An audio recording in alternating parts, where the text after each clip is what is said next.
Do you also find it difficult to build up a meaningful relationship with your grandchildren at a distance? As a long-distance aunt to a 2-year-old in Australia, I wanted to create solutions for the millions of family members who cannot be physically together all the time. This is why I created Peekabond, an app that helps you to connect with young children at a distance. The app works with the following 3 steps.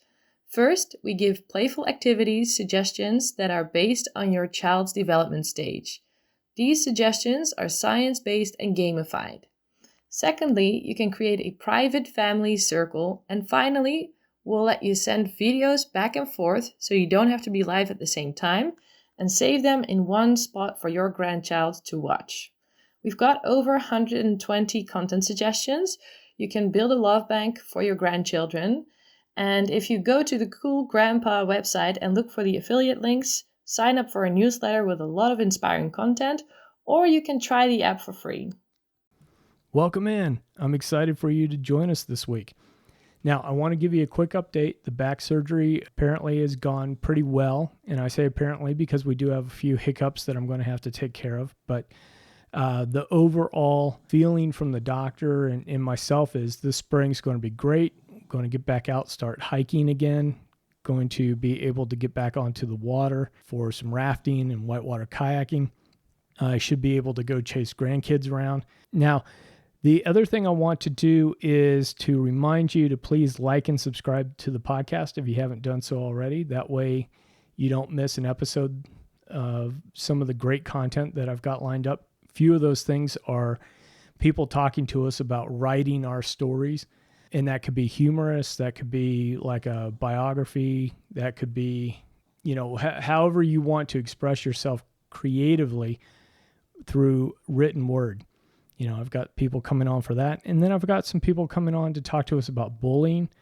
I've got some people that are talking to us about some exciting new organizations for baby boomers with a ton of different resources on hand for baby boomers. So you don't have to just sign up for AARP and use those resources. There's some other organizations out there that are going to be providing some outstanding resources for baby boomers and then Gen X types like myself.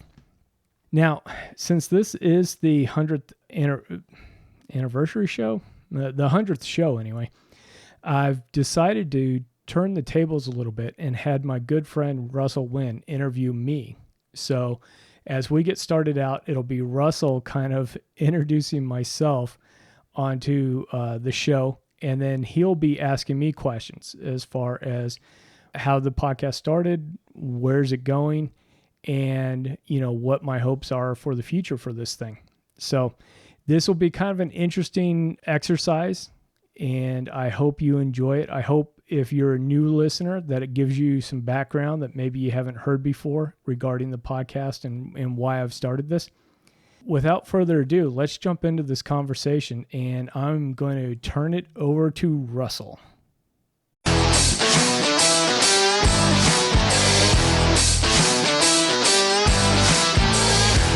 Hello, and welcome to the Cool Grandpa Podcast. This is your host, Greg Payne, coming at you from Studio 12. This podcast is about being the best possible grandpa you can be, focusing on what it is to be a grandpa and how we can all share that experience together for our grandchildren.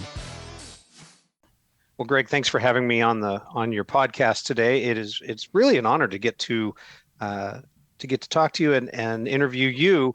I've been on the other side of this conversation, and I've interviewed a few people before, but never in quite this fashion. So this is kind of a cool opportunity. So first off, thank you for that. I appreciate it. And congratulations on your 100th podcast. Really neat. As we get into this, you've been doing this. How long have you been doing this, Greg? It's been probably just over 2 years. So that's what I was thinking. Yeah. Yeah, I think I started April of 20, and then I think I released the first handful of episodes May of 2020. Okay, so yeah, a little over 2 years. That's very cool. Congratulations. So you got into that a couple years ago, and I know you talked about it a little while before you actually dove into it. But what prompted you to actually start the podcast?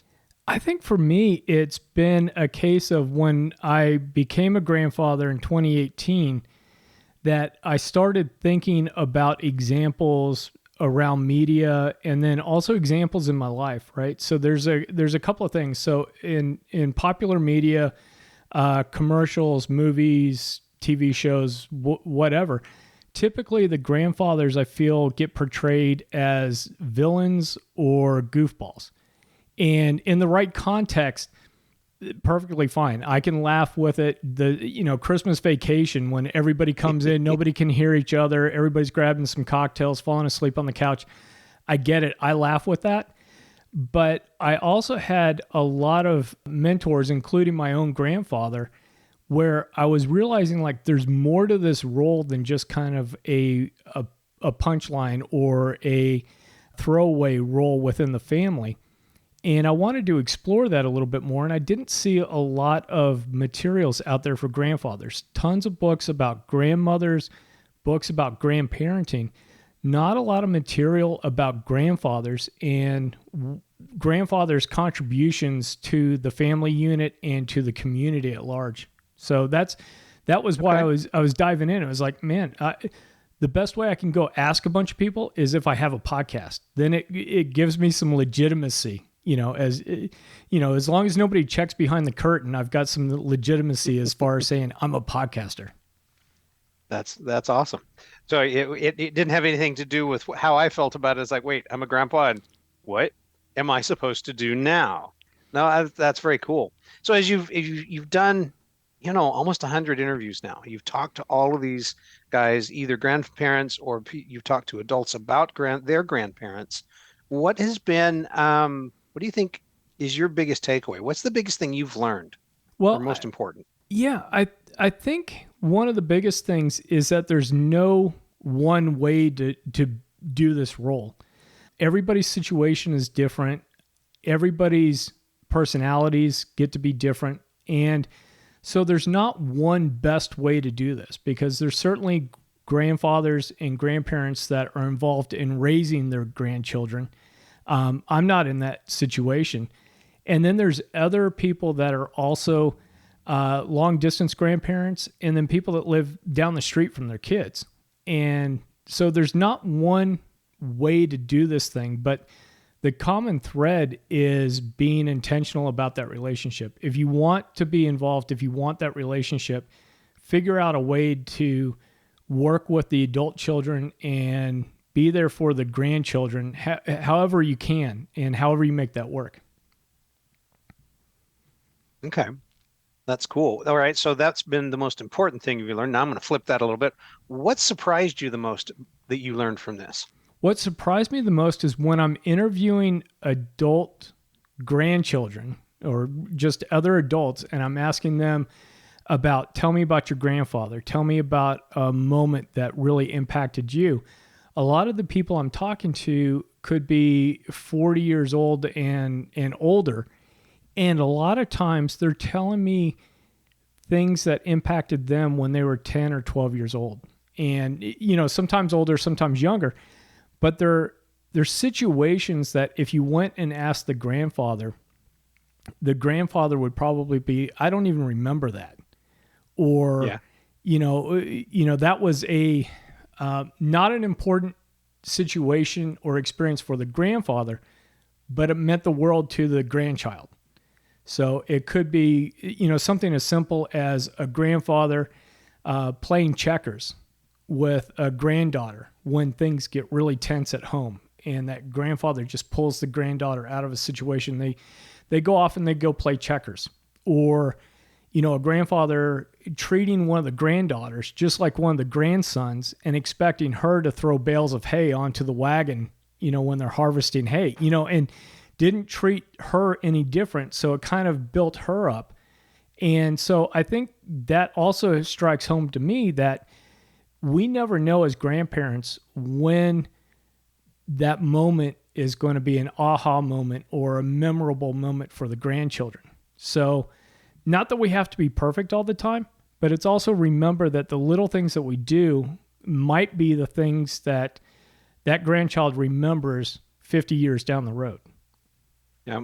I like the fact I'm just going to see if I can summarize what you just said. And one is to be intentional in our interaction with our grandkids. And two, that it may be the little things that we're not even thinking are important that actually have a long-term impact. Yes, absolutely. It's that intentionality, I think, is also a thread that runs through it, where people that have had great experiences with grandfathers or adult mentors, that intentionality of creating a relationship with the grandchild is something that's super critical for something to be successful and memorable down the road. So that kind of leads me to the next question is, so if you were going to give all grandfathers just one piece of advice, if you only could tell them one thing, what would it be? Reach out and be intentional with creating that relationship. Don't assume that the grandkids are going to run to you just because you're grandpa or just because you have, some kind of a informal status or formal status within the family. You've got to be the one that reaches out. You've got to be the one that initiates. And you have to do that through the entire relationship. Okay, that's great advice. I really like that. That's very cool. So, again, you've talked to so many people. What do you think is one of the biggest challenges, or what are the biggest challenges that grandfathers today face? I think grandfathers today are struggling with what really is that role. I believe we're in a little bit of a transition period from a time where grandfathers and even fathers were a little bit more standoffish, that the role was much more of the provider, the protector, and just making sure basic needs are met. And there was, that understanding that the grandchildren are loved, but I'm not involved. I'm not getting down on the ground and playing. And now I'm talking with grandfathers today that are doing that are much more active. And I'm not saying all grandfathers from past generations were like that. I'm just saying in a generality, I think grandfathers today, and really the trailing end of the baby boomers and into the Gen X generation, were healthier in a lot of ways. We're more active. We've got affluence that previous generations didn't have. So we have the opportunity to be physically active with the grandchildren, whether it's going on walks, whether it's going skiing, whatever that might be. And then we've also tend to have a little bit of the affluence to be able to go take an intergenerational trip. And so I think we're trying to figure this role out, and a lot of us are doing a fantastic job. And then some of us just need some help along the way, like knowing that it's okay to come home from work, and when your granddaughter wants to have a Barbie tea party, that you get down on the ground and you have a Barbie tea party, and you don't worry about changing out of your clothes, and you don't put it off. That's what we're doing, and being okay with that. So that kind of leads into the next sort of switch is, it feels like that there are some significant differences in maybe the behavior of grandfathers from our grandfathers to us becoming grandfathers over the course of that two generations. You're saying there's a shift in what we do.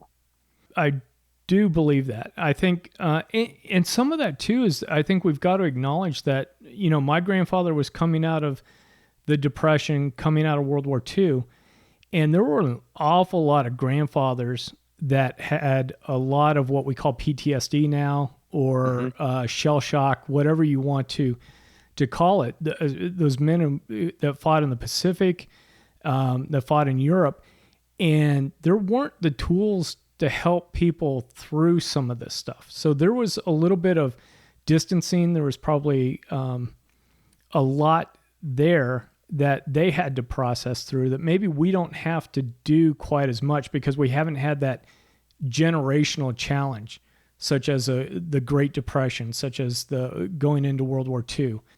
And so I think a little bit we're blessed to be a little bit more relaxed, and that frees us up. Plus, so many of us don't work on the farms anymore.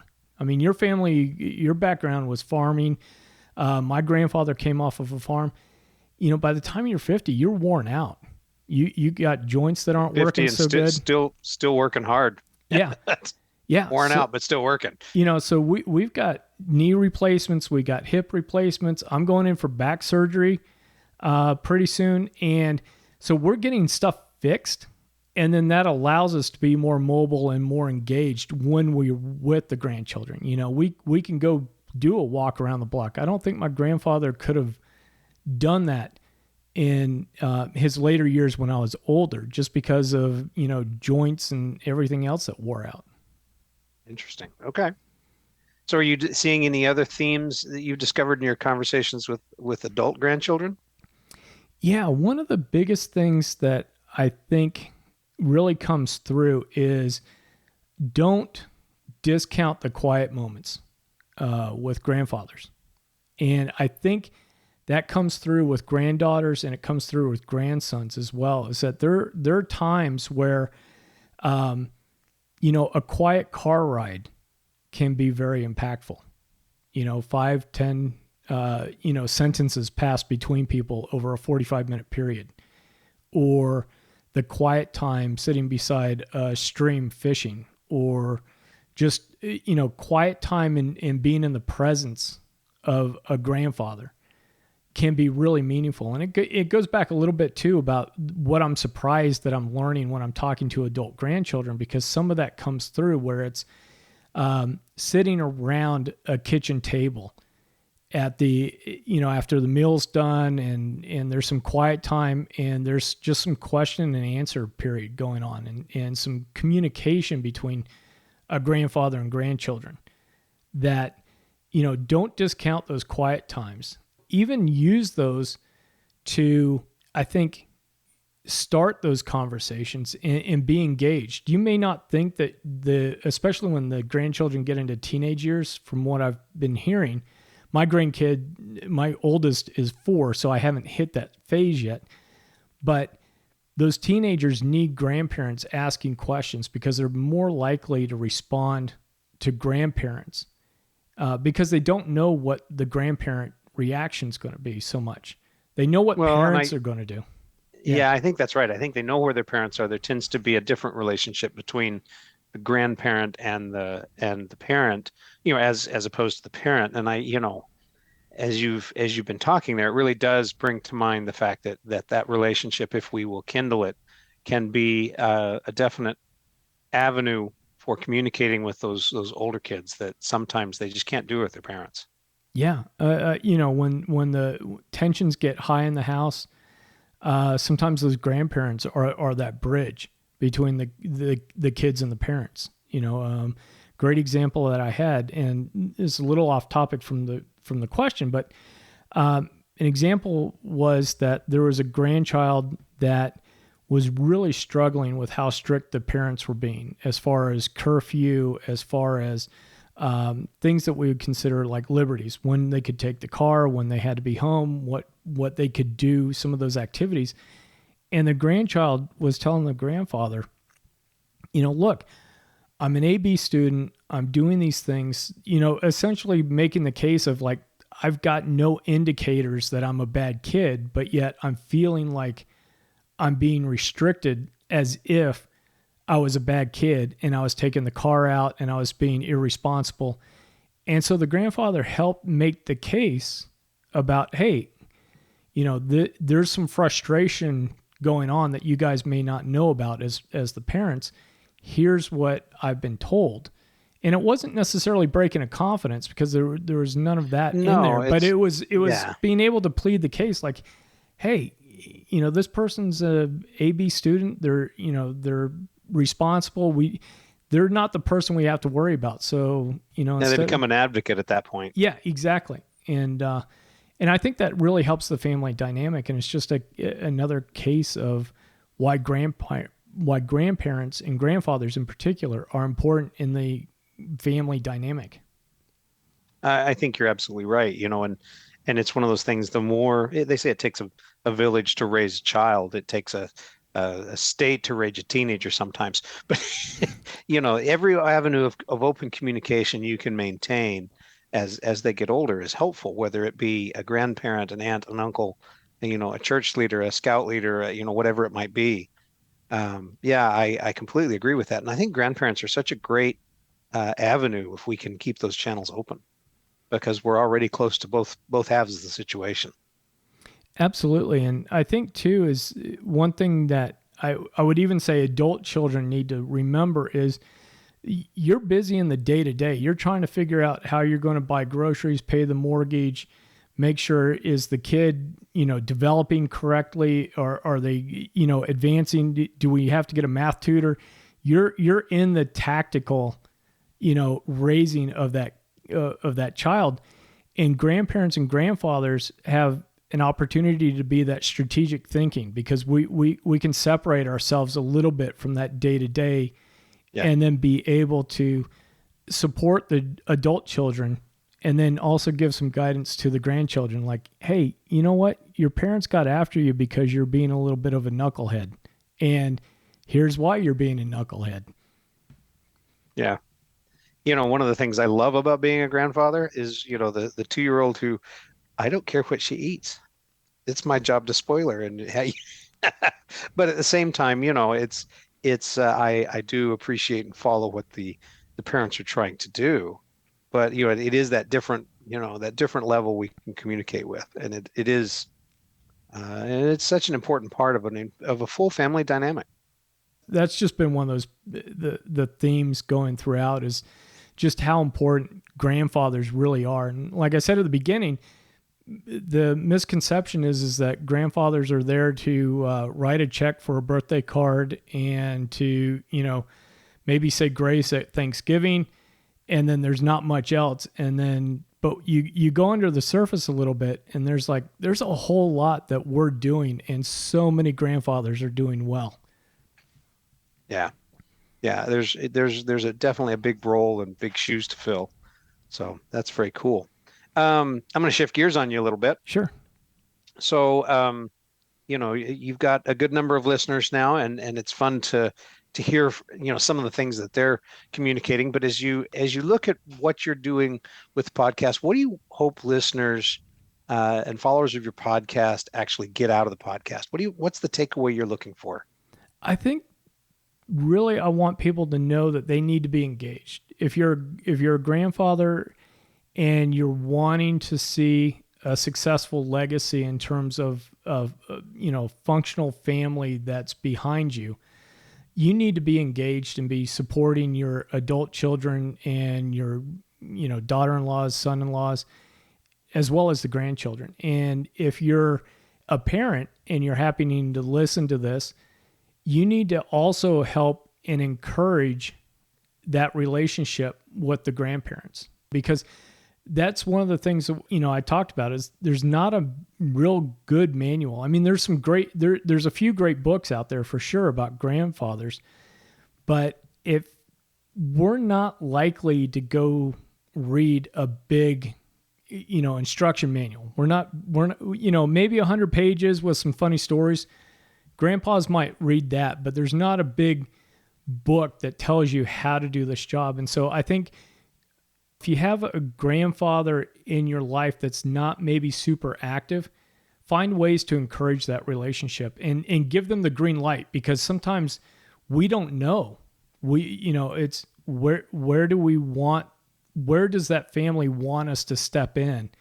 And if we're not sure about that, some people are going to hang back a little bit and not step forward. And so, if you have that situation, just I think, open that conversation up with that grandfather that's in your life and say, hey, we want you to have this rich relationship with our children, and we need your support, and this is what we can do. And it's not a hard conversation. It might be a little awkward and clunky, but you can get past that. And it may be that green light, go, oh, good. I've had some thoughts about what I'd love to go do, but I've been holding back because I wasn't sure how you wanted me to engage. Sure. Sure. What you're saying is grandparenting or grandfathering is a team sport. Oh, absolutely. There's coaches and players, and then there's, I think that's a really good message. It really, really is. And that, it actually reminds me of conversations I've actually had with my adult children about how do you want me to be involved? What do what are our boundaries? The boundaries are a good thing. We all need to know where the limits are so we don't, it helps to keep from offending or driving people away. But it's also good to open the thing, what do you want out of it? What can I do to help make things better? Because that is ultimately the goal. I mean, I enjoy being with grandkids, but if I can help and make a difference, I want to. Yeah, absolutely. And you're in a little bit of a similar situation as myself, where we've got a couple of sons and then we've got daughter-in-laws. And so we know how to engage with our sons, but we also know too that daughter-in-laws definitely take a little bit of a lead in how the family dynamic's going to be working and how that engagement is. So for me, I've had to really be reaching out to the daughter-in-laws to go to do exactly what you're saying is, okay, how can I help you? How can I support you? And Yeah. I think when you have daughters, maybe it's a little bit different because I don't know. I don't have them. I know. I don't. I'm like, I'm speculating It may on be. all that, but yeah. And it could be very true. I know that there are differences, and sometimes in those relationships between father-in-law and daughter-in-law. I think heavens, with my kids that live close here, having a great relationship with them has been such a blessing, both in my relationship with my granddaughter as well as with my daughter-in-law. Yeah. So, changing gears on you again, you mentioned a little earlier that having a podcast and wanting to engage with folks and learn a little bit more about grandparenting and grandfathering gave you, at least some legitimacy to go hold some of those conversations. But what are some other cool things that have developed out of that? I know there have been a few. Yeah. So I've really been expanding the network and finding out who's active in this grandparenting community, right? And what's been really great is that so many of us that have podcasts or blogs or whatnot are really willing to collaborate and jump in and support each other. And I think that's been absolutely fantastic. I've also been able to work and see how people have put together books and programs and, really that are a few steps ahead of where I want to be. And I'm learning from them so that eventually I can start to do maybe some courses, get a book out there, get some other materials that can support grandfathers out there. And so I think that's been a great learning experience. And then also too, just the research. Just recently interviewed somebody that has a PhD and has done intergenerational research and really did a doctorate on grandfathers and grandparents. And so finding that information, because it's great because you and I've got all these different people in our networks where we can talk to, and there's a lot of, story-based evidence for the role of grandfather and the role of how we can impact people, but then being able to get with some people that have some data behind it and can start to mirror it up and be like, oh yeah, that totally makes sense, because there's that intuitive, this is what I need to do. And I would even say, even as a father, and then you hear about mother intuitions and these things where it's like, you have a gut feeling, but then it's nice to have data kind of back that up. And so that Sure. it's been great to get into this network. It's been great to meet some of these people. And then also, like I just said, get in and find data that kind of supports, I guess, the theory that grandfathers are important. Well, that's very cool. It's interesting as I've listened to your podcast. I'll admit I haven't listened to all 100, but those that I've listened to, there have been some wonderful, wonderful stories. And as you were saying, oh, data to back it up. At 100 episodes, you're approaching having your own data. We're approaching statistical significance. So yeah, it's good to have outside data to corroborate what you're presenting and what you're saying. But you have a valid set of data yourself at this point. As you look at that, what's next? Where are you taking it next? Yeah, so I've got a children's book that's being illustrated right now and we're going through the coloring process, and then it'll go for publishing. I've got to figure out how many books I want to order. And part of that depends on how many pallets of books does my wife, Karen, want to put up with that are in the garage while I'm selling these things? So there's more decision making with that than just, the financial and number pieces. It's like, at what point is she going to get upset with me? The other thing too that's coming up that I am going to be starting to write a book about some of the stories and some of the leadership principles even with grandfathers, because I find that that's an interesting view of leadership. Like, and it's not that I'm going to uncover anything different than like a John Maxwell would have, or anybody else is playing in this leadership space, but coming at it through the lens of grandfathers and, hey, being a good listener, being able to motivate, being able to inspire, some of these attributes that we attribute to good leaders.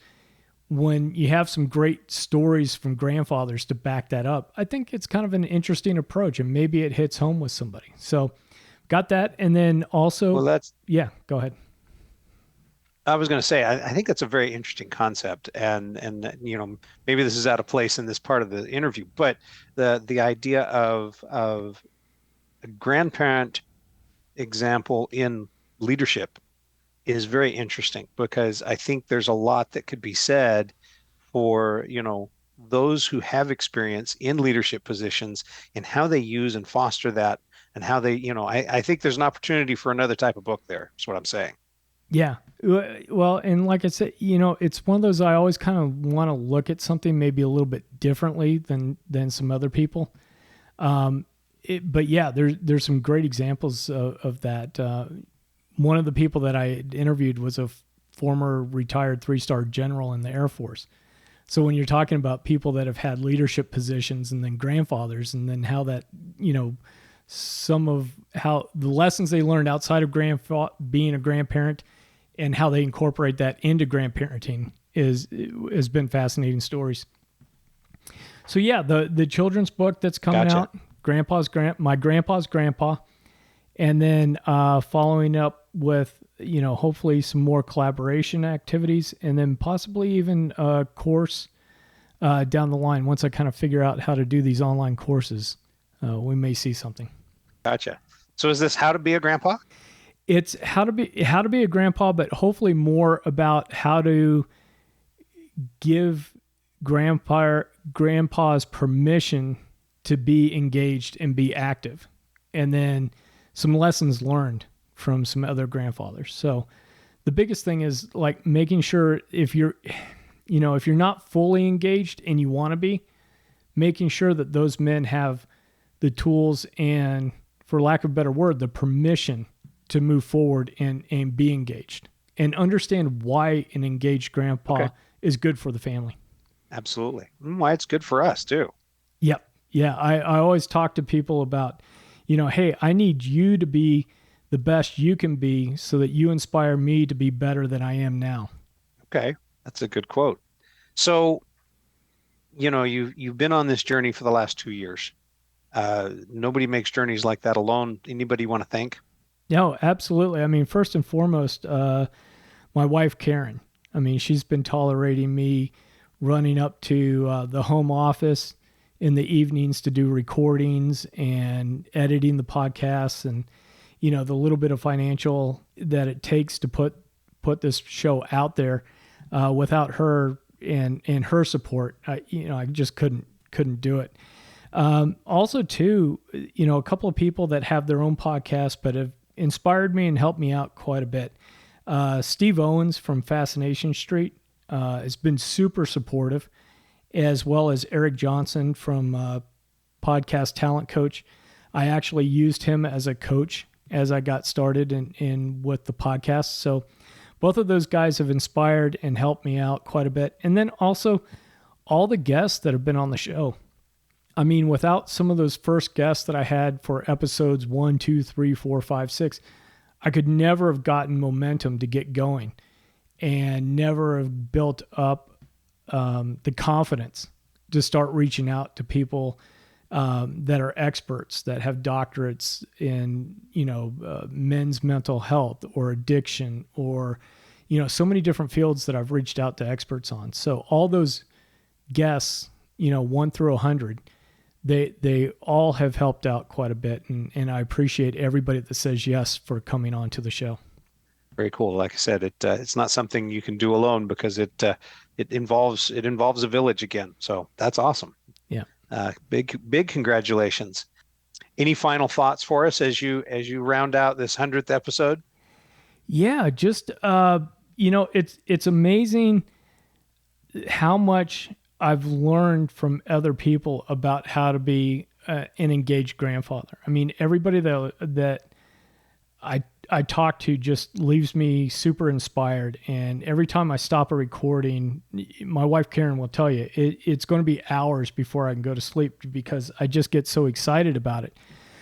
And one of the stories that here's the thing that is a great little final pin. I want to be the grandfather that when and if I ever shoot a hole in one in golf, that my grandchild or grandchildren are the people that I call first.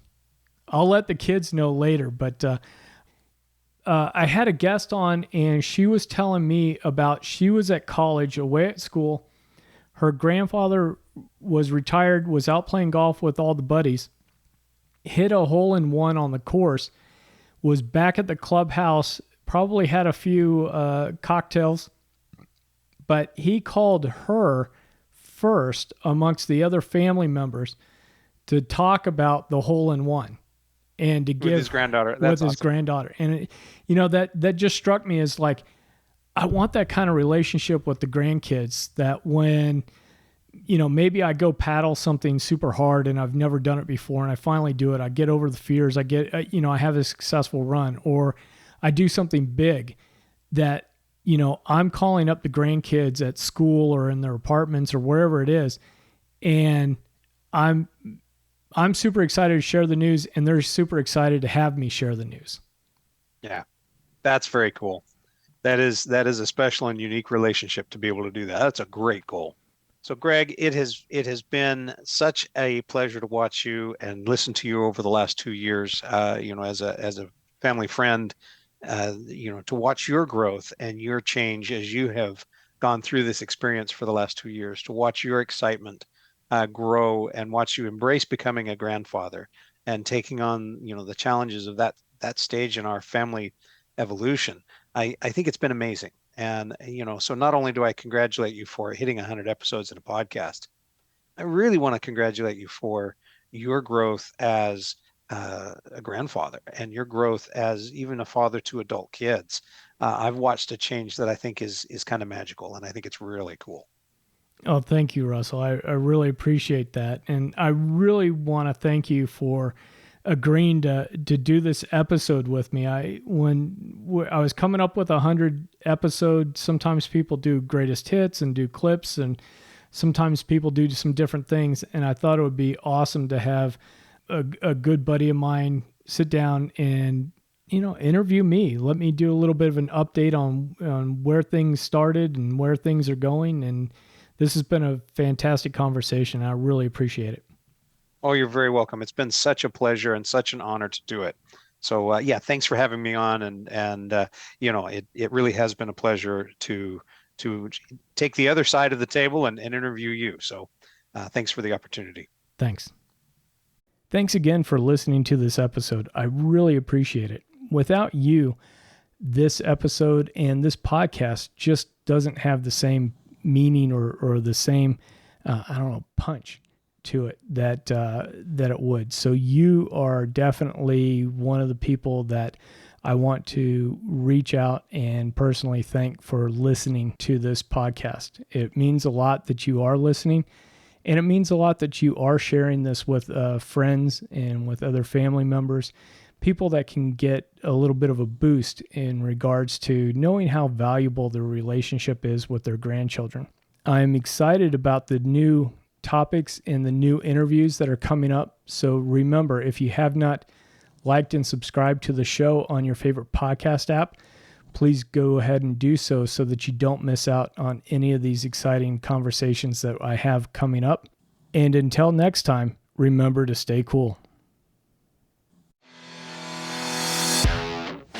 Thank you for listening to the Cool Grandpa Podcast. If you've enjoyed this episode, please do me a favor and share it with a friend. That's the best way you can help us to expand our community, as well as get the news out about how valuable grandpas are in the lives of those kids.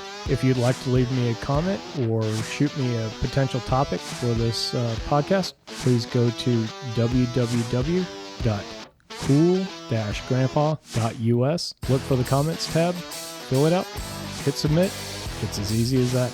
Until next time, remember to stay cool.